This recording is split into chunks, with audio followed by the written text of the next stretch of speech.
દેવભૂમિ દ્વારકા જિલ્લા તાલુકાના ગળેચી ગામથી ખેડૂત જેસલભા સમણિયા બોલું છું। અત્યારે દ્વારકા તાલુકાના ખેડૂતો પર વિકટ પરિસ્થિતિ છે। વરસાદ ખેંચાઈ જવાના કારણે આજ ખરીફ પાકની વાવેતર થઈ નથી અને જે થઈ છે એ જે પાણીની વ્યવસ્થા છે એ લોકોએ કરી છે, બાકી વાવણી લાયક વરસાદ છે નહીં।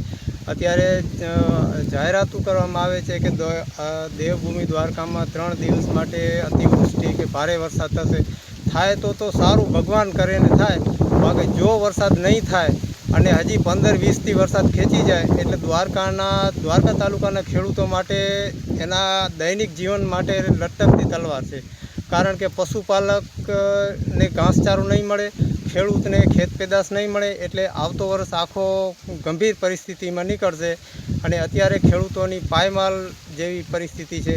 અત્યારે ખેડૂતો ચાતક નયને આજ વરસાદની રાહ જોઈને બેઠા છે, પણ હજી સુધી દ્વારકા તાલુકામાં વાવણી લાયક વરસાદ થયો નથી। આજ 7મા મહિનાની 15-20-25 દિવસ થયા, આખો 7મો મહિનો પૂરો થવા આવ્યો છે, પણ વરસાદ થયો નથી, એટલે ખેડૂતોની ગંભીર પરિસ્થિતિ છે। અત્યારે ખેડૂતોને સરકાર જો વરસાદ નહીં થાય તો સરકારે ધ્યાન દોરી અને ખેડૂતોને ઉપર ધ્યાન આપવા અને સહાય કરવા અથવા તો ખેડૂતોને મદદ કરવા રૂપી થાય।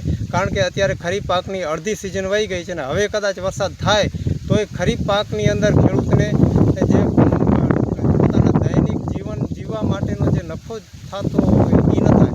તો આ આગાહીઓ આપે છે, દરેક પરેશ ગોસ્વામી આપે છે, કલેક્ટર સાહેબ શ્રી દ્વારા જાહેરાત કરવામાં આવે છે, દેવભૂમિ દ્વારકામાં રેડ એલર્ટ છે, પણ થાય તો વાંધો નહીં, હજી સુધી તો એક ટીપો પાણીનો વરસાદનો પડ્યો નથી।